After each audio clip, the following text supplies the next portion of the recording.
Josh Brown, do you like 2K video games? Well, Scott, what has 2K made that I may like? Well, I am referring to the entire period of the 2000s, which is a phenomenal time period. No, I'm not. I'm talking about 2K, the publisher. Turns out they're remastering/remaking something from their back catalogue. This comes from MP First, noting that the LinkedIn page of 3D artist and motion capture animator Brett Shoup has been working on an upcoming unannounced remake for the last 2 years now. He started in February 2022, which throws the gates wide open as to what the hell 2K could be working on. Now, there are various candidates for this thing, and sadly it's probably not going to be 24 the game. As much as I would like that. Game was ahead of its time. What? I know! Get that back! Shooting. Get Lost the game back! Get the Lost me X-Files games back from PlayStation 1 and 2. Come I would on. pick all of those games. We'll get to, I've got 6 different candidates here, some more likely than others.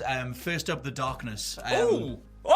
I know! Oh, this explains it! Curious about whether or not they care about bringing The Darkness back. That game was incredibly ahead of its time. Starbreeze Studios on developer, the dudes that did Chronicles of Riddick, absolutely gorgeous game. I still think the shooting in The Darkness is its biggest, best facet, like the way that the models would interact with the environment. You could shoot around corners and stuff like that.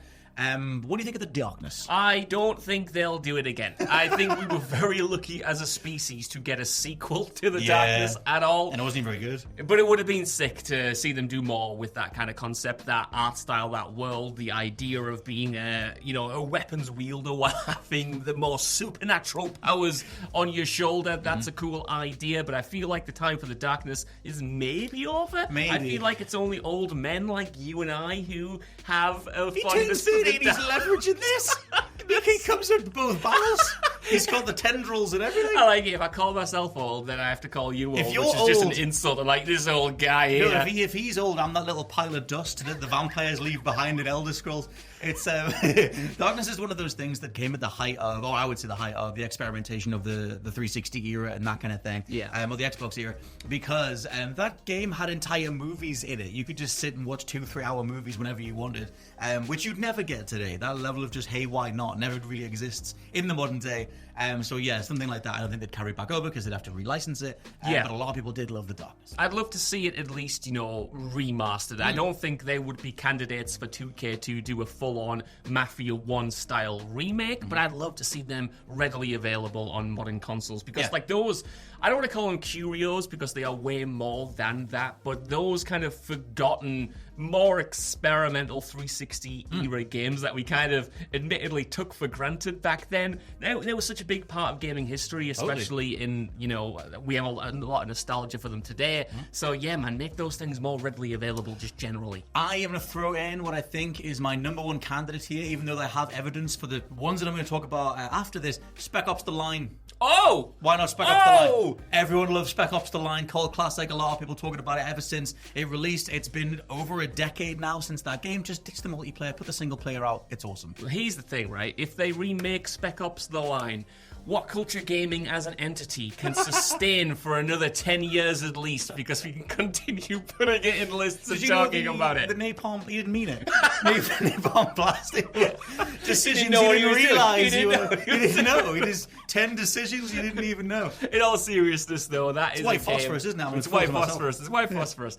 In all seriousness, that is a game, I think. Obviously, it's got a cult following. People like us talk about it all the time, and it's another one that should be readily available. But more importantly, I think one that could benefit from not modernization in terms of the story or presentation, but in terms of the actual gameplay itself. Like you said, there was a strange multiplayer mode tied to it. Maybe you can just excise that and focus on the actual kind of combat and making that more, perhaps not more palatable, but more playable. Because a lot of people talk about the story of Spec Ops The Line, but very few people talk about the actual gameplay of Spec Ops The Line and what it means to play that game above just watching it. So that would be a really interesting pick. It does have that cult standing that, a lot of remakes leverage. And I do think it was delisted like earlier this year, last year anyway. That makes me wonder whether they are interested in it at all, or is that in preparation for a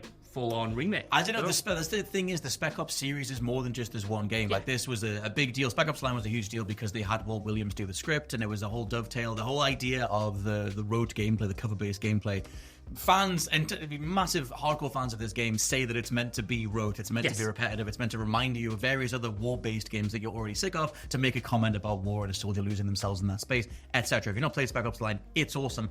I feel like that's at least that's my front runner. No, 100%. And I do think that is important to the message of the game, you know, blending the gameplay with the overall themes and story. I do think you can drive home the repetition and monotony of what you're doing in combat and like how that does just become normalized in a way that is less clunky, I guess. Yeah, you know, that's the thing, like you can still make the point while having gameplay that feels at least a little bit smooth. You don't have to go in, you know, kind of Last of Us 2 style and have this strange dissonance between this combat that like looks absolutely sick and like you want to indulge in. But I think there's a way to smooth out like the clunkiness and the responsiveness while keeping the idea that as you go on through the game, you're supposed to feel a little bit exhausted, a little bit like you're doing the same thing over and over again. That's part of that game's masterful pull. Also, if you can hear a siren behind us talking, the building's collapsing, but it's fine. Gaming news will carry on. The next thing down, speaking of clunk, is the Mafia 2/3 remake. Now, this is something that happened 4 years ago. Wow. Excuse me, the Mafia 2 remaster that came after the Mafia 1 Definitive Edition, that being a more ground-up remake. Mafia's remake is phenomenal. Like, if people haven't played that, assuming that it doesn't have as much work done to it as it actually did, I would say that is almost like a bar setter in regards to revisiting an old 2000s title or whatever and then making it feel palatable to a new audience. However, that approach wasn't done for Mafia 2 and Mafia 3. They just got more straight-up remasters, frame rate stuff, especially in regards to Mafia 3. Mafia 2 was an absolute abomination, like the worst game of the year back in 2020. And Ewan played it. Awful. What could be played of that thing? I was so looking forward to Mafia 2 specifically. I have a lot of fondness for Mafia 1 and really thought the remake was a great adaptation of that story and the mechanics. It felt old as well as feeling new, if that makes sense. It's still, like, cinematically one of the best looking games you can probably get today. Like, the cutscene direction is lovely, the world is lovely, it's a really good looking remake. But Mafia 2 was pretty much the exact opposite. That thing ran like ass. As a definitive, as a definitive edition, it just was not definitive in any way. It was at that period where we were getting the likes of this and GTA's definitive edition coming out, and it was like, what? No! Can't we just retire definitive edition? Because it's never the definitive edition. It never is. There's always something wrong, something missing, something busted, and that definitely was the case with Mafia 2, where you were playing it thinking, how do you mess this up? This game is like, it's old, but not to the point where it would be absolutely impossible to, you know, just port it over and do a good remake, but they managed to mess it up. So with the good job that they did do on Mafia 1, I would love to see that approach to 2, and even 3. You know, I love 3 for its story setting and characters, but it'd be like Spec Ops The Line, it does get repetitious, and the open world stuff takes a little bit too much of the priority, but there's still so much in that game to love. I would still recommend playing it today as an open world game, as long as you're only expecting like a 7 out of 10 or something. The mechanics are still solid. So soundtrack's awesome. The soundtrack's awesome. There's definitely a base there where you can approach it with a remake in mind. And the only question mark I'd throw up in regards to these two getting that, treatment is we do know a new Mafia is coming, so will that take priority, or will this serve as a nice little, table setter, and then we get the next sequel? I don't know. That was what I was going to say, is that we know Mafia 4 is coming, so I assume and it's always the thing in the gaming industry, do a remaster, do something that onboards new fans onto the franchise. Maybe Mafia 4 is a continuation of the story, or one of the stories in there, and you need to remind people of what came before, because those games are pretty old now. They are. I mean, Mafia 1 was like 2006 or something, so it's... Mafia 2! Mafia 2, right, has such... I won't spoil it, because, they might do it, or you might go and play the definitive edition if it works now, but it's got such a good ending, Scott. Yeah. That story there... it's good. It's good. It's one of the best gangster stories you can play in games. Yeah, man. Even if they just do a more standard remaster, I know it's listed as an unannounced remake, so I assume it's more like Mafia Definitive Edition, ground up stuff. But just make Mafia 2 more available. I know it's on backwards compatibility on the Xbox side, but it's a story that deserves to be available in the modern day. The next one down is Bioshock, and this came initially in a big NVIDIA leak from a couple of years ago, just saying that that Bioshock was listed again. I'm going to spend too long on this because I feel like Bioshock is one of those massive titles that everyone knows what Bioshock is. Everyone kind of can assume what that might be in regards to remaking it again. But I'm curious, there's another franchise that we have a new installment coming in, but we haven't seen that much of it, even though it was officially announced back in 2019, just on a blog. It's by developer Cloud Chamber. There's a whole thing going on with the new dev. Ken Levine isn't involved in it. He's overdoing Judas. And so the Bioshock IP, the Bioshock franchise, is this thing that 2K just sort of manages. And they're publishing Judas as well, so it's a little bit of a weird one. Yeah. But that assumption of, what do you bring back kind of thing.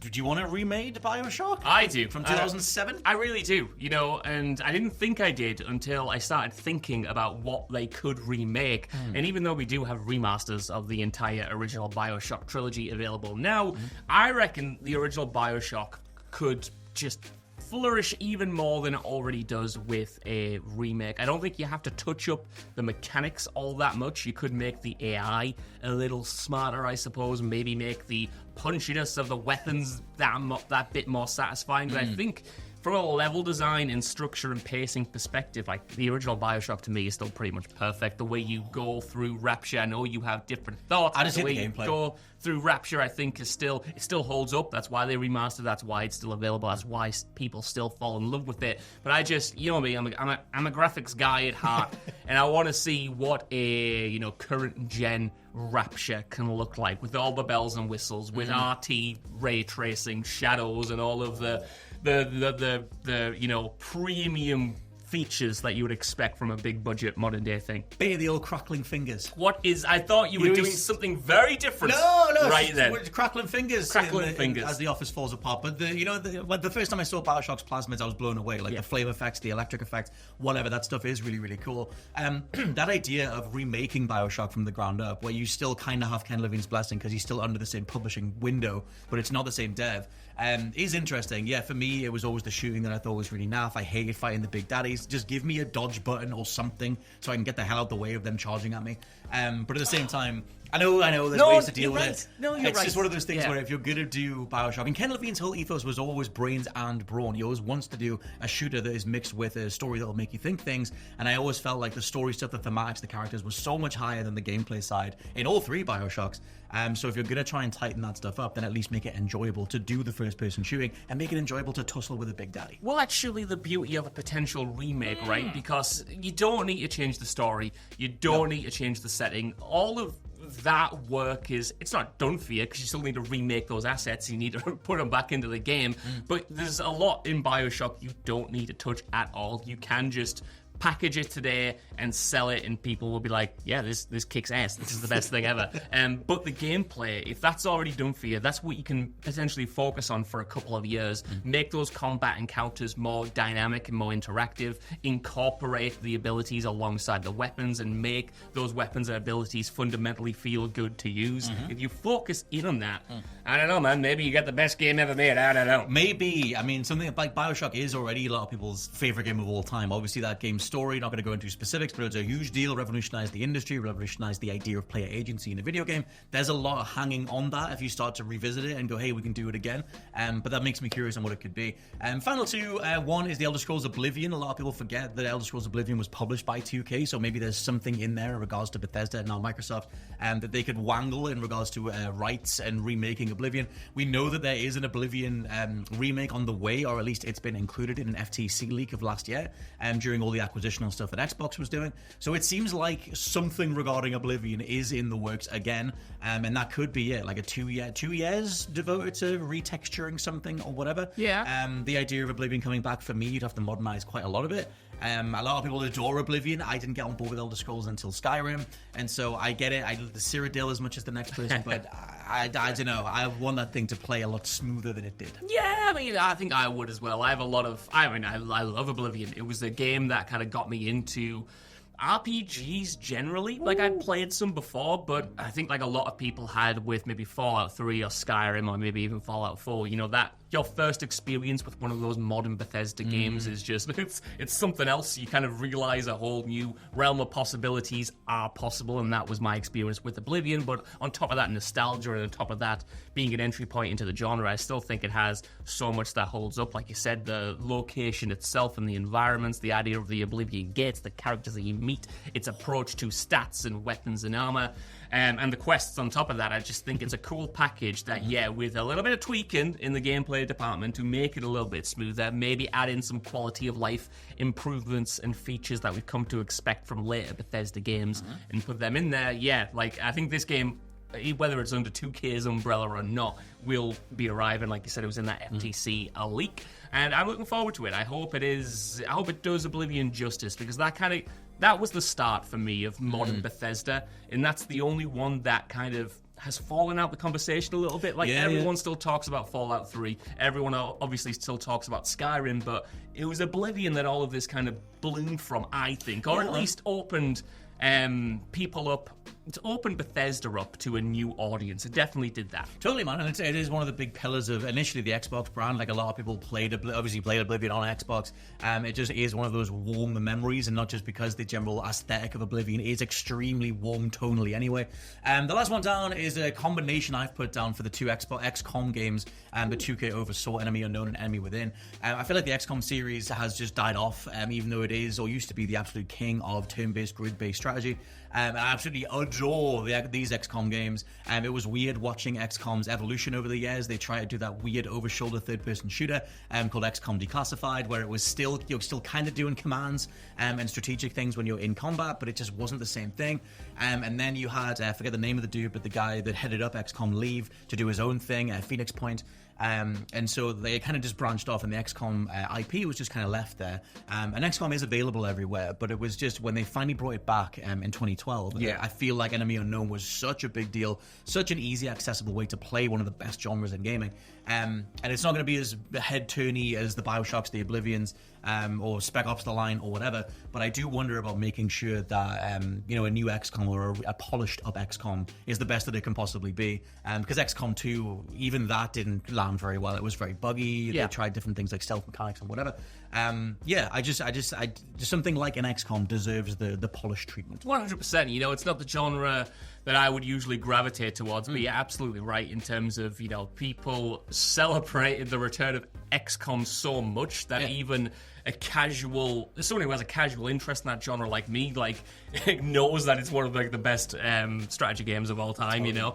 As in XCOM 2, I know it did make a lot of changes like you mentioned, but I always liked the idea of that, like that it wasn't just doing the kind of same thing again, so I don't know, maybe they package them both and do it together as kind of like the XCOM Definitive Edition, perhaps. You know, I know we're retiring that title, but do it properly, maybe. Well, the thing is, it's been 12 years since XCOM Enemy Unknown. Enemy Within was the drastically superior game. That was the thing that started as DLC, and then Fireaxis were like, we're doing so much to this, we'll just put it out as like an expansion, as its own separate thing. But yeah, 2K have something cooking, and it could be one of these installments in a popular franchise. Let us know what you think down in the comments below.